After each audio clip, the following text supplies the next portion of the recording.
Good morning, everyone. On behalf of the French-American Chamber of Commerce in New York, we are happy to welcome you today to today's webinar, The Exit, a guide to French startups to exit in the US. A quick word about our organization. For any new participants, the FACC's mission is to provide the networks and opportunities, experiences, and understanding that empower successful business relationships between and for members in various industries. Today's webinar is brought to you by the Tech, Startups, and Entrepreneurs Committee and will provide a high-level review of what it takes to exit from your company. To sell a company takes a lot of experience and tenacity. Most exits are not successful, but the chances of an exit could improve with the help of a guide. In this webinar, you will gain an understanding of the market overall and how to separate the differences between what's on paper and what could get you through the finish line. Today's conversation will last 40 minutes with room for questions and answers at the end. As attendees, you can type questions while the presentation is underway. Please make full use of that as we will use those questions for the Q&A session at the end of the webinar. Today's discussion will be moderated by Yoni Elmelem, founder of Inbox America, a data consulting firm specialized in consumer marketing and analytics. In addition, Yoni serves on the board of directors of the FACC and as chair of the Tech, Startups, and Entrepreneurs Committee. Yoni has more than 15 years of IT and management consulting experience gained at Accenture, Eurogroup Consulting, and Orexia. In 2013, Yoni Elmalem launched the US subsidiary of a marketing software company who later raised 10 million euros in Series B funding. So without any further ado, I will hand it over to Yoni Elmalem. Thank you, Isabel, and welcome everyone. Welcome, Marcus. Thank you everyone for joining our Meet the Experts series. I'm very excited to have Marcus today. I've been knowing him for a few years, and I think he brings a very interesting perspective on today's topic. Yes, today we're going to talk about M&A and exits with Marcus. This webinar comes at a very special moment also because last month we talked about the legal aspects of fundraising with Stephanie Messas from Messas Law and Jad Rouscheff from Stamina Law. And actually, we are going to have an event in May, our flagship event at the Technology Committee, May 19th. And we're going to have the perspective of the founders. How do they experience fundraising and how do they bring their company to a position where then they can be bought? Because the mantra of today is that companies are bought, not sold, right, Marcus? So I've put the link if you wanna register actually and see what kind of program we offer at the Tech Committee. Feel free to go on our website. Also, you, as Isabel mentioned, feel free to post your questions. Since I'm gonna give the floor to Marcus in a few seconds. He's gonna give us this overview of the M&A process and some keys to understand how to get better valuations for your startups, for your companies, whether it's for yourself and also, of course, for your employees and investors. So I hope this talk will demystify the process. There will be a lot of ground to cover, so I'll give the floor to Marcus right now. We're gonna reconnect for the Q&A at 12:40. Marcus. Yoni, thank you so much. This whole thing came about because when I attended many FACC events and I asked Yoni, we talk a lot about raising capital and valuations and startups and ideas and all that stuff, but no one's ever talked about the exit. I was like, you eventually have to sell your company. Someone gives you their money, they want it back eventually. And we'll cover really 3 points, which are going to be the overview, facts and expectations, pro tips, because selling your company is hard. You actually have to sell it. That's the thing. And it's like a lot of people have these expectations. So let's just put into clarity, what is an exit? You have IPOs, you have M&As, you have buyouts. You have management buyouts. This is when you have 5 founders and one of them needs to exit for whatever reason. And the worst case, which you never really want to have, is the liquidation. And those are the ones where everyone's panicking and things are happening. So there's 3 characteristics of exits. The first one is the one you don't want to be in: distressed situations, failed exits. Usually this happens because they run out of cash. And a lot of startups, when they're starting their company, they'll say something like, "Oh, I only need $2 million." And every time someone tells me that, I tell them, you really got to go for more, because the fact is that you'll run out of capital. And then for you to raise another round becomes like, we'll do Series A, then Series A plus, and then Series A plus plus. And when this happens, people start panicking, people exercise covenants, start forcing the sale. And then you just have terrible terms. And a lot of the times these are coming out at like 1 time your actual revenue. And a lot of times these companies are doing less than $1 million. So the investors are really getting slammed. And, the situation that Chatsworth or many investment banks kind of play in is this normal exit route, which is about 20% of all companies. And these are, financial buyers, strategic buyers, and, there's investment banks are probably soliciting companies and saying, "Hey, do you need help with exiting?" Or there's an introduction made. And you'd speak with about, 20 to 50 people. In my case, I usually cover a specific sector. So I pretty much know all the players, and I'll take the deal only knowing that I could sell the company. And, this is really based on performance, how much revenue you have. It's a multiple. They could sell for 2 times revenue. I've had one crazy deal, which was 1 time revenue, but every dollar that the person made for the next 5 years, they got 2. So if they made $10 million new dollars in revenue per year, the fund would pay them out $20 million. So that was like an incredible situation that we came across. And the cherry in the cake that everyone loves is the strategic exit. This is a situation where you're not calling anybody. You have strategic buyers. Let's say if it's Facebook or Microsoft, they're calling you up because they really want to buy you. Like one example that happened last year was like Depop being bought by Etsy for 23 times revenue. And that's huge, but they were growing at 100 to 300% in different parts of their business in different categories and stuff. So this is where everyone wants to be. But for you to hit these margins, you really have to hit so many things between growth, being with the right technology ahead of the curve, and a lot of things that, a lot of the 95% of the startups are not actually achieving. So being that we're the FACC, and, Chatsworth recently in the past month opened up an office in Paris, France, which is where I'm located now, should more French companies exit abroad?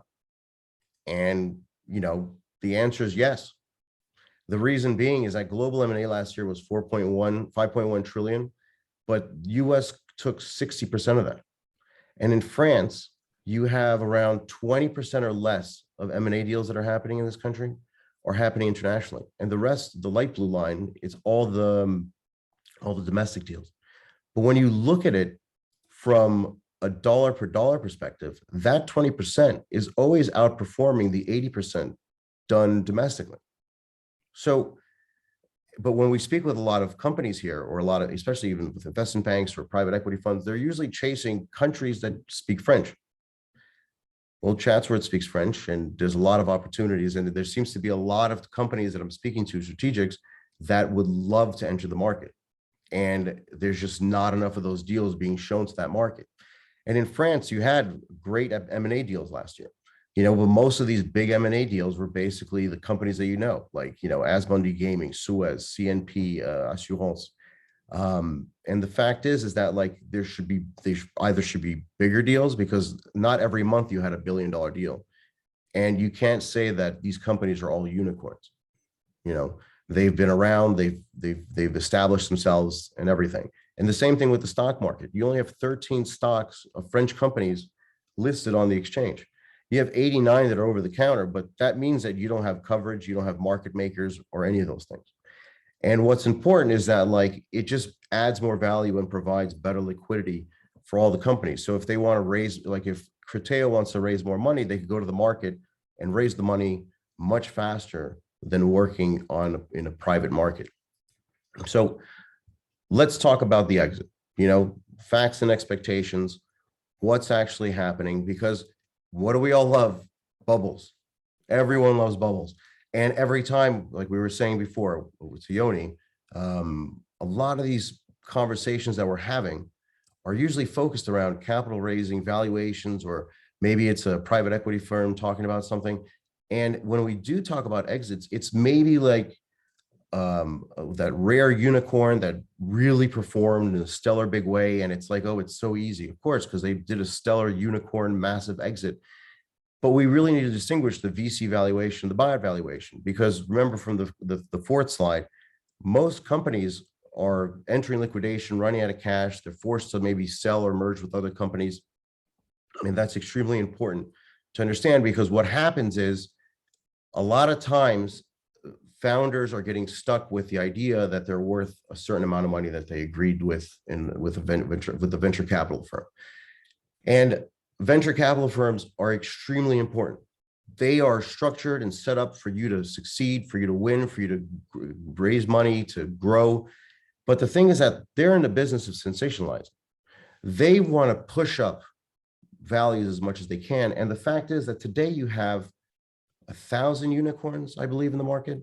And what that means is that you have 1,000 companies that are worth more than $1 billion, and somehow the market is going to absorb all of that in a short amount of time. Because the more unicorns you have out there, there's only so much money in the market that's going to chase the same asset class. This is an example of interactive presentation, right? A little clip. Yeah. So we play the video. Yeah. Right. Richard, one potential issue, our hosting fees could become a challenge as we scale. Right, but we can offset a lot of that once we get a few customers and start a subscription revenue model. What? Revenue? No revenue. I'll call you back. What? Why would you go after revenue? Because to make money? No. If you show revenue, people will ask how much, and it will never be enough. The company that was the 100Xer, the 1000Xer becomes the 2X dog. But if you have no revenue, you can say you're pre-revenue. You're a potential pure play. It's not about how much you earn. It's about what you're worth. And who's worth the most? Companies that lose money. Pinterest, Snapchat, no revenue. Amazon has lost money every fucking quarter for the last 20 fucking years, and that Bezos motherfucker is the king. The king. There's no revenue. No one wants to see revenue. Go. I just thought that mainly the goal of companies is to make money. Yeah, no. That's not how it works. I want to make a little bit of money every day. I want to make a fuck ton of money all at once. ROI. ROI. You know what that stands for? Return on investment. Nope. Radio on internet. So the valuation is something that's very critical for any VC, because he has to, since we have 1,000 unicorns, we have 1,000 for a reason. But when you're actually looking to sell your company, the valuation means one thing. What the buyer is willing to pay for your company is a completely different story. But at the same time, the VC wants to give you the highest valuation possible because it does benefit them in the back end. But real buyers, I mean, unless it's a very 5% strategic, unicorn situation, like let's say WhatsApp being bought by Facebook, most buyers are looking at recurring revenues, customer diversification. Certain companies in the United States cover 3 sectors, but in Europe they'll cover only 2. So it just depends on what it is that they're looking to do. But who is involved in all this? Because everyone talks about the VC. The VC is stellar. Everyone's like, I got to talk to VC. VC gave me an LOI. We're going to go raise money. But the VC works for the limited partner. Not all VCs. Like if you go to like Feather Capital, which is owned by the founder of eBay, it's his money. It's not a problem. But most VCs, like if it's a Battery Ventures or something, they're raising money from CalPERS, and they have to eventually return that money. So the startup is raising money from this VC, which eventually it has to be returned to this limited partner. But everybody has a cost. So this guy's paying this guy, and this guy's paying this guy. So if the VC doesn't return the money to the limited partner, there's covenants in there called clawbacks that the VC on the next exit will have to replay the previous exit in order to pay back the LP the money that he's owed. So But a lot of founders don't really see this, or they don't really see how this works. Because I even ask people, hey, how much you raised? You raised $1 million. Okay. How much was the equity value? Oh, it was $1 million. I got $1 million. But it doesn't work that way all the time, especially when it comes to the exit, because a lot of founders will say, oh, we got really screwed in the exit. But once you have a startup, the first thing people do, they'll go for their seed round. They'll raise a Series A. If they make it, they'll raise a Series B. But things start happening here. The founders of the top 10 employees, they start exiting. The VC doesn't want them to look poor, broke, or feel financially burdened or stressed. So they'll let people exit. And the same thing with the seed round. He'll exit too. It doesn't mean that he'll always exit. He could double down and say, look, this company is growing so hot, I'm going to invest more money in the thing. But then eventually he goes to the Series C, then everyone else starts exiting. And then you have this situation where everyone calls the waterfall. So you can go up to Series F, whatever, to Z if you want. But when you repay back the money, the investors, this guy here, Series C in this case, he has the first rights. He's last in, he is first out. And then once his bucket fills, the water spills over to Series B, and then the water spills over to Series A. Well, this time that seed and the founder and the seed round, they've already started exiting. So maybe they're not even getting any money, but the employees probably don't get anything.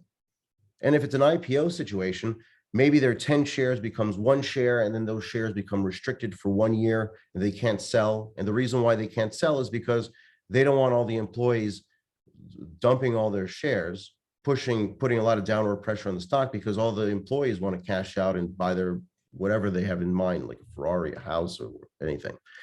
So when you're going through the whole process, remember that every time you raise money, it comes at a cost. And there's hundreds of terms. When we build LOIs, they could be 3 to 10 pages. It could be 20 pages. It just depends on how many terms you want to have in there. Yoni and I reviewed a number of these capital raises of French companies, and we go through the SEC filing, and we'll see that they raised 400 million, but realistically they only raised $200 million in cash, but the stock value is at 400 million. But they have to, so that what that means that they'll have to do a catch up. So when they get $5 and a $10 share, they'll have to make $10 worth to pay back the investor. But at the same time, when you have this discount rate, there's also something called the cost of equity, or there's an interest rate attached to things. With the dividends is because you're selling common shares or preferred shares. With the interest rate is because you're doing a safe note, a convertible note or something, but it doesn't mean that the tech company is paying back dividends. They just build up against you. So a lot of times when you raise money from VC and you take 10 years to sell, you had a 50% discount and you have 8% per year. All that starts to compound like a savings account, and you have to pay back those investors before the next investor, before the next investor, and before the employee. So these are just a couple terms. We could bore you with many, many of them, but let's actually exit. And here's a pro tip. It's hard because a lot of people get involved. It's tough. I have guys right now waiting on like 3 or 4 LOIs. And sometimes, they have to wait. Publicly traded companies have to, if they're going to make an offer, they'll have to announce it in their next quarterly filing. They'll have to make a public announcement. They'll probably have proxy votes. If it's a deal that's over like 100 million, it involves like the US government, because they want to see exactly what's happening with that. And when you start the process, I always say, because we're an investment bank, hire a good investment banker. We're an insurance policy. The reason is because a lot of founders, when they go and talk about exiting their company, they'll say like, I'll take 10 million. And then a week later, they'll come back and say like, oh, no, we really meant 15. The investment banker could be like, no, we misspoke. It's not 10, it's really 15. It's my fault, etc. So you get a second chance. And I always, the example I always like to give, it's like, you never go to court without a good lawyer. Think of like O.J. Simpson. If he went to court without Johnny Cochran, he wouldn't be doing TikTok videos today. And he's always on the golf course, that guy, when I'm watching him on the TikTok.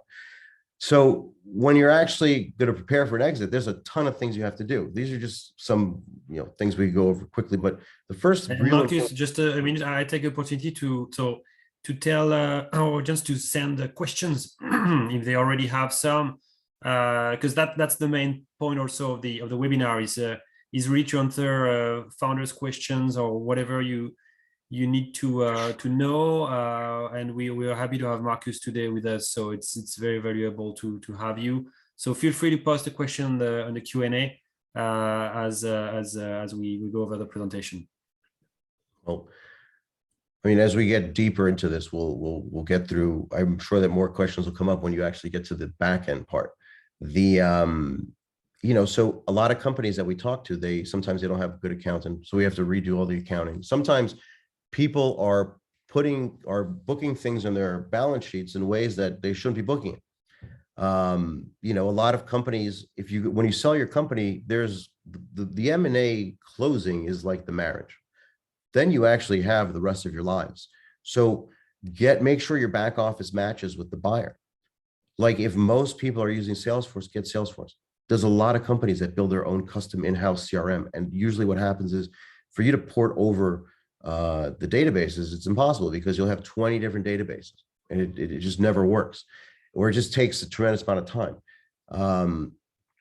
There's a couple examples here where we were working with, for example, a Dutch company where we started selling his data and we basically were able to increase his EBITDA because it was untapped information. So we would be able to turn Google Maps into a heat map and sell that data to Heineken and see how Heineken sales were doing around the town of Amsterdam.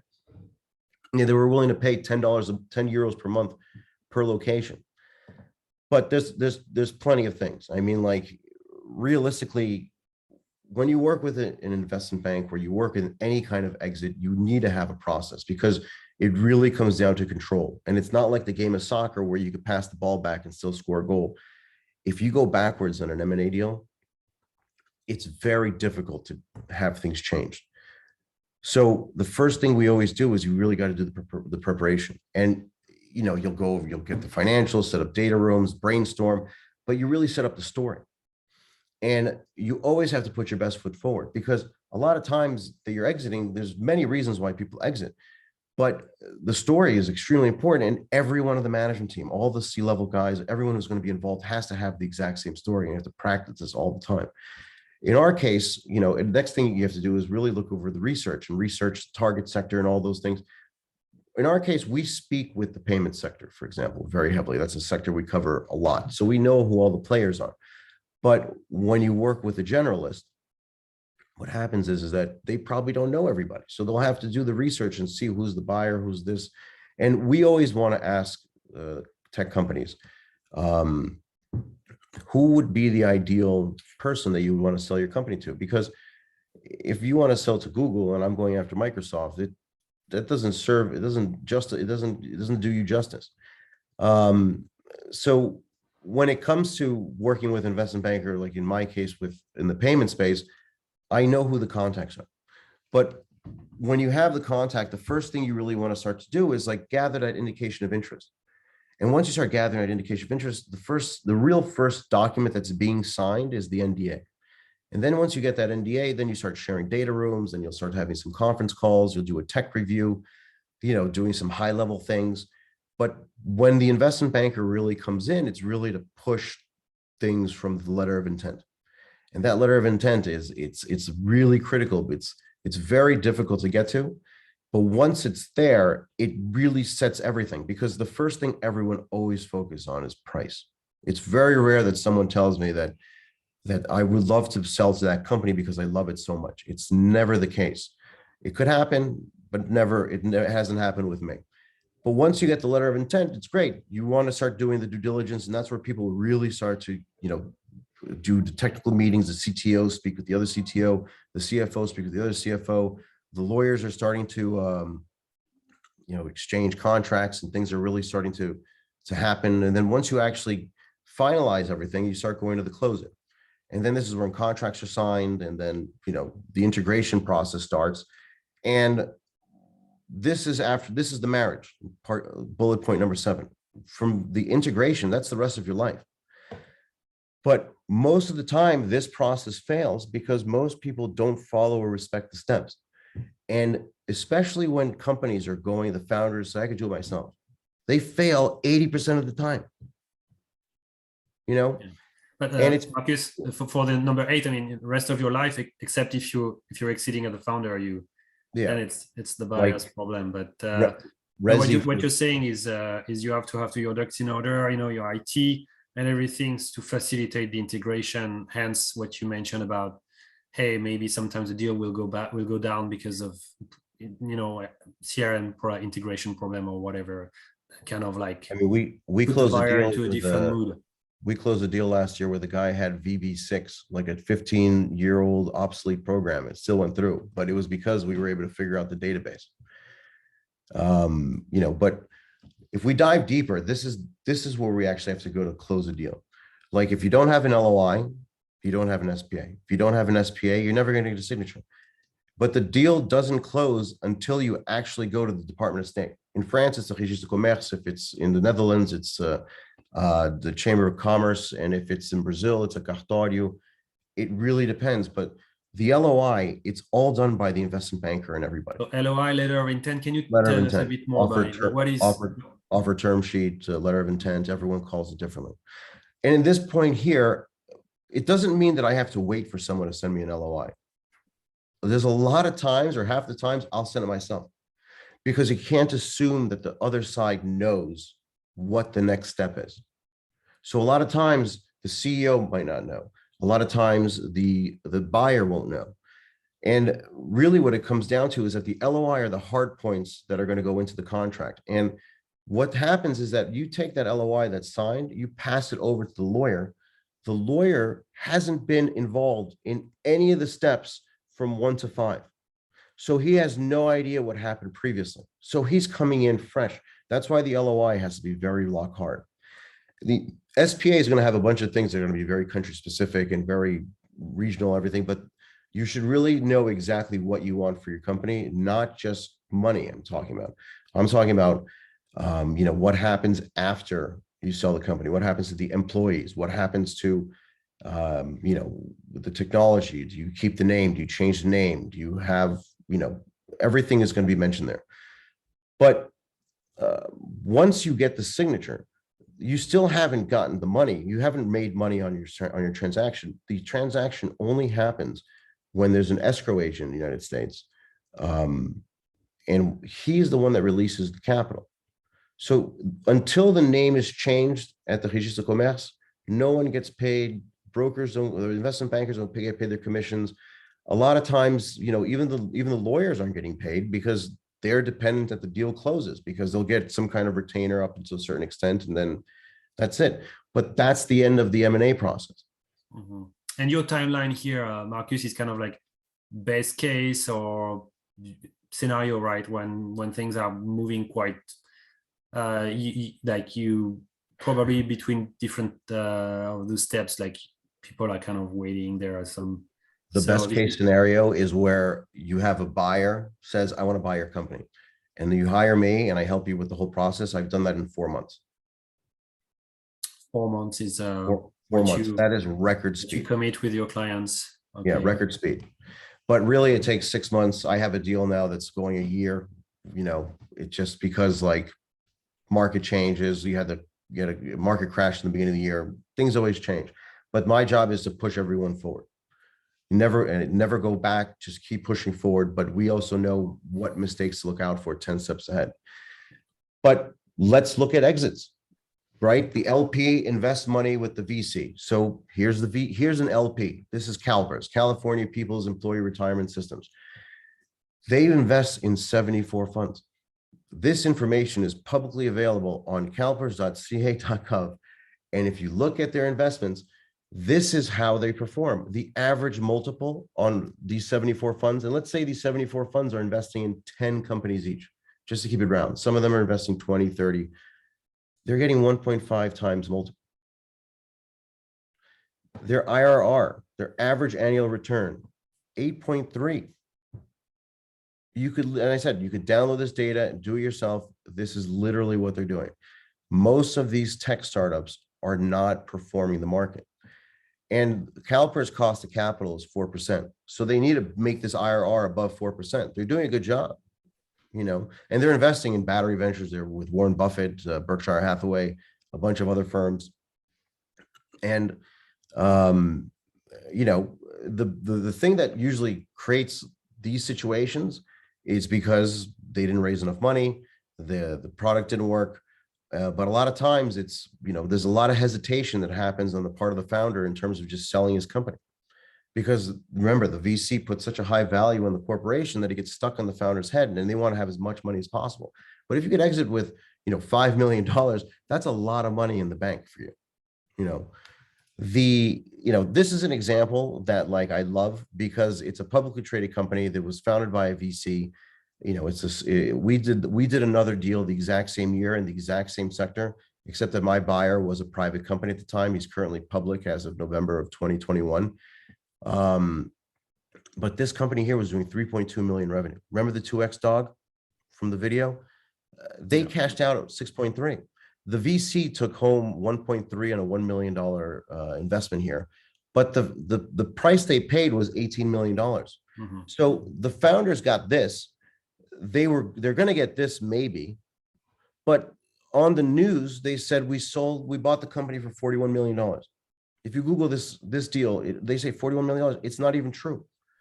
So it's what happens with this is that it creates a lot of confusion for a lot of the founders because they have this expectation that, oh, my valuation is XYZ, but they'll never achieve it because they're not growing at 500% per year,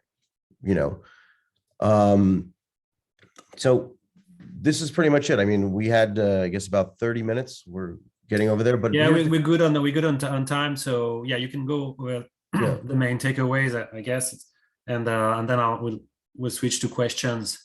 So first thing is, the exit takes time. It's a long process. It's a very difficult process. I mean, a lot of times, I'm very aggressive, so I usually get LOIs pretty quickly. But for you to actually get things through the finish line is very, very challenging. But when I'm here in France, a lot of people, I have one deal right now that I kind of created a little thing with this startup because they're going to hire, they're choosing between 6 investment banks. I'm the 7th. And I made it very clear to the investment bank, I could get you a better offer in the United States. And I already know who to sell you to because I know statistically that they're going to get less money for their business here in France. The one thing that's also a problem for a lot of founders that they get very dependent on these VCs. And the problem is that if you start getting to these $10 billion valuations, there's only so many people that you could sell your tech company to. If you get to $50 billion valuation, who's going to buy you?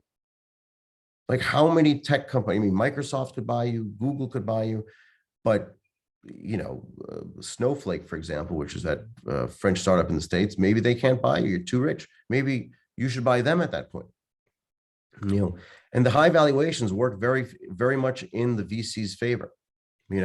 So it's always good to take the money, but also understand exactly what you're going to do with it. A lot of times I tell founders, don't take money just to use it for sales teams and Facebook ads.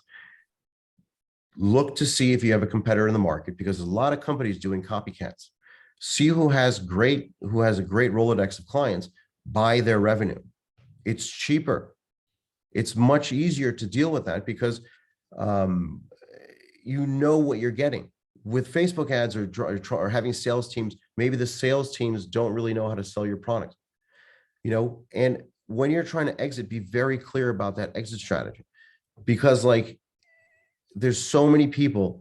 I had a deal last year where we had 7 offers. That is very unheard of. And the guy still wouldn't sell the company, but each offer kept getting a little better. Where the last offer came in, he got 2 times his revenue plus that 2x on every new dollar that he created for the next company. So if he generated an extra $10-20 million in revenue, he could have been making $20 to $40 million in payout.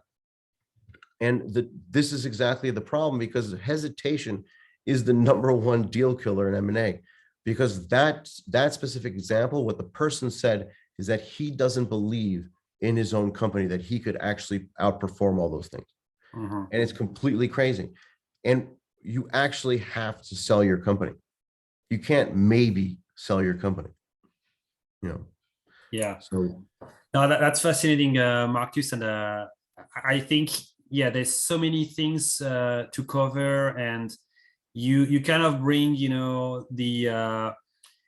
the perspective of the buyer, the perspective of the founder also, and all this advice. I think it's very interesting because most of the founders basically at the beginning, and I speak to myself and other people, but you're not in the game to sell right away, or you're not in the game at the beginning to you want to create something that's worthwhile for your users. You have your head on the you're working hard on developing the company and getting new clients. So for you or for the founder, the exit is kind of like far away down the road. We'll see at the beginning. You don't want to make it an objective. Then when you talk with VCs, they might start to ask you, what's your exit strategy, or people, but they also want you to focus on the business. So I think what's interesting in the presentation, and I think it's good to talk about those topics quite early on, actually, with founders, to kind of prep them, and maybe they won't be ready. Like, I think it's super valuable for French founders to have you and your company and Chatsworth in Paris available, so they can talk to you and start the conversation. It's not like a deal is going to happen right away, but I think it's good for them to understand a bit the mindset of potential buyers, maybe to do their homework, also start writing procedures or clarifying their business. So when the moment comes, and we've seen it's a very long process, they have their ducks in order, or they have. I remember working with a startup, actually, when I was more in the consulting side, and they asked me, "Yeah, we have a VC, but he wants procedures. We don't have procedures. We need to do that very quickly." So I think those are little things that, at the end of the day, will help the founders sell at a good price. And maybe that would be a first question is, usually, so the founders, as they see growth, they don't want to sell. And then when they reach a plateau, then it's too late to sell. So how do you approach, Marcus, this sort of like conundrum, and how do you talk to you potential, to founders and tell them, hey, yes, you might have this 100x or whatever, but maybe it's more reasonable to actually sell your company at a different price and a different timeline that you've previously thought? I'll start off with one thing, that like in France, there's a lot of opportunity here. There's a ton, because the founder here is much more reasonable. The founder, I have examples of, like, I spoke with like 15 QR code companies in the States, and guys make $100,000 a year revenue, and they're like, my company's worth $100 million. In France, I speak with companies that make 10 million. They're like, oh, I think our exit value is like 50 million. And I'm like, that is extremely reasonable. And a lot of times we could probably even get them more, depending on what's happening with the company. But there's different kinds of exits for different kinds of people. Like, they're a very easy example of an exit is like the founders are getting too old. They need to exit. But at the same time, the founders that are using this modern day approach, raising money from VCs and something, they don't seem to always understand like the cost of the equity that they're raising.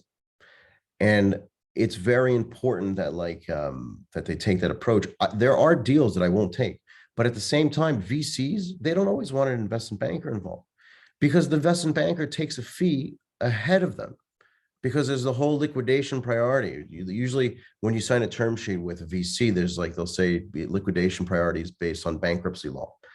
So, employees get paid first, then skilled work, or the workers or contracts get paid second. So that's like, let's say a handyman that's fixing the roof for your, factory, or in our case, it's the investment bank. Then the investors are getting paid out. Mm-hmm. And so the VCs, sometimes they don't want to do that, because like, remember, there's that stack game where like one person owes money to the next guy. And, but I've spoken with about 40 companies here in the past month. And usually the thought of exiting in the United States has never been like, it wasn't like their thing. You'll have companies like Sunday, they'll open up an office in Atlanta, or other companies that moved to New York, or I had one called, it was like a chatbot program. They moved to Boston, Massachusetts. And, they do the right thing, but a lot of those companies that went to New York, for example, aren't there anymore. Yeah. We have actually a question about, the fiscal and legal process. I don't know if you want to say a few words, or if you basically in the process you work with, legal, people like people in this area that can help also. Because it might seem a bit complicated from a French, founder point of view to set this up. Maybe that's one of or just they don't know how it works. So how do you help them understand and simplify the process? Well, first thing, working with an advisor in France, if they don't have a presence in the United States, then they don't really have all the things necessary in order to succeed there. But advisors like investment banks have to be registered with FINRA, SEC, and there's all this regulatory stuff. And a lot of them don't really want to do that. To answer your question about the legal aspect, there are some very normal things that we just know what they are. So we don't always have to ask a lawyer. Unless we need a lawyer, we won't bring them in, just because I don't need one to write an LOI. I do need one if we're going to change some kind of corporate status, because I don't want to take the risk of filing myself with the Department of State. This whole game is all about transferring risk to the next person. And it's the same thing, in any business. I'm not going to do surgery because I'm not a registered doctor, so you don't have to, you always want to be careful with those things, because liability in the United States, it's massive. If you are liable for something with FINRA, you'll pay 3 times the liability. Yeah, I guess for any question legal, people have to reach out to you or a legal advice. Can you go back to the second slide, actually, because I think it's one of the most, a very interesting one, because the whole question is when to exit. At some point, all companies will reach a plateau. 70% of companies are gone after 10 years, or 30%.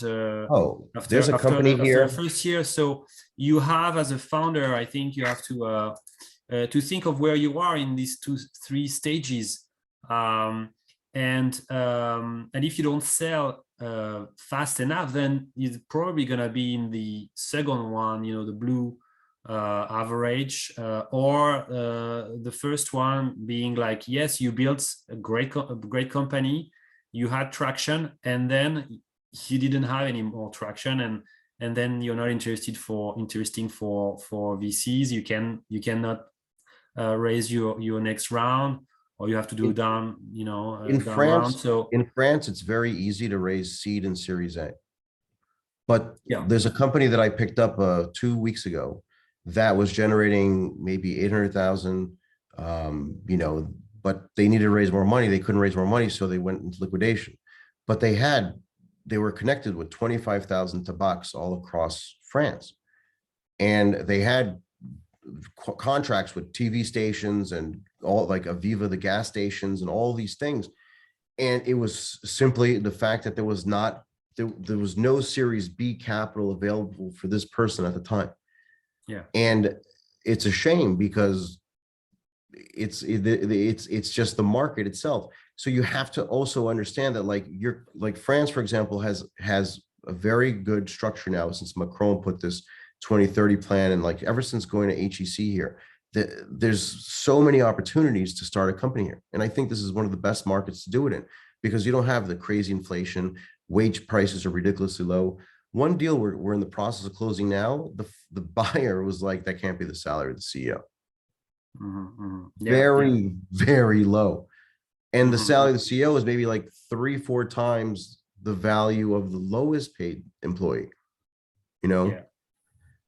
Because my point was, very rapidly, or at some point, most of companies end up being in your first category, distressed, because they run out of cash and things like that. So being in France, and yes, for the seed, there is a good environment, And overall, the tech ecosystem is doing pretty well. 25, I think, unicorns right now. So you have to have these conversations with the founders when they are either they present a strategic interest for a potential buyer. So it's like the green part with higher revenues, or they're just doing great and they think that there is more growth probably, but then also you kind of help them probably be connected with buyers, and then they decide for themselves if it's the right time or not. As I said, I will rarely take it. I will rarely take a deal if I don't think I could close it, because it doesn't make any sense. Because there are a lot of investment bankers in the world, the United States and in France also, live off retainers. It's the worst thing. It doesn't do anything. It's not the point of this job. And like and as I said to you, I spoke with two of the biggest payment companies in the United States in the past 2 days. And I gave them small deals that are doing like 10 million revenue, and they're worth, like, say, 6 billion on the stock exchange. They're very interested in these companies, and the reason being, some of these companies, even though they're making, like, one company I have is like 4 million right now in revenue, but they're growing at 350% per year for the past 2 years, and it's nonstop. So those kinds of deals, you could get the 20x. Question from the audience. So in a standard, again, I don't know if you have a standard exit process, but how many offers can someone expect? What is the average number of offers you may expect in a standard exit process? If there are only 1 or 2 offers, should you restart the whole process? Usually we want like 2 or 3 is the average that we want. As I said, the most I've gotten for one deal was 7, which was completely unheard of. But getting those offers, it's a big thing. I have a client that I didn't pick up last year. He went with another consultant or something, and he said, I spoke with 30 groups and they quoted me this. I was like, did you get an LOI or an offer? No. Okay, so you don't have anything.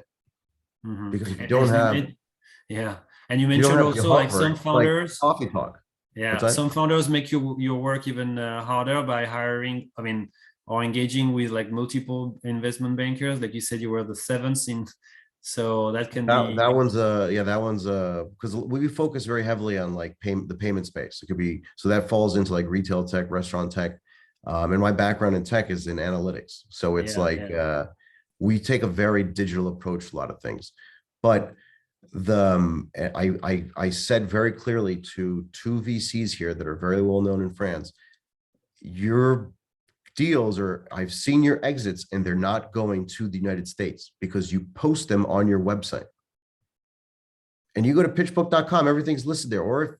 If it was the United States, I would be able to check Edgar's and see, it's kind of like that. Like last week, Yoni, we looked at that company that raised 400 million. And then we went to the SEC filing and it was only 200 million that they raised. And you're like, well, how can this be? They announced this and what they really got was that. Maybe you can tell us, an example of a company you helped and where maybe the founder, didn't have, where you helped the founder understand that maybe there was more value than he thought. Maybe because you connected him with a direct competitor that or a company that was in a different space but wanted to expand their expertise. Like I said, my original tech background is in the data sector, so doing like the analytics space. So a lot of these payment companies, they capture tremendous amounts of valuable data. And you could literally resell that data. One of the 2 big payment players that I spoke to in the past couple of days, they even told me, we are trying to figure out how to package our data and sell it to the market. And the thing is that, like, it's not something you learned in school. Like any of the leadership executive level people in these big companies, they probably graduated in the 80s or 90s, maybe early 2000s at this point.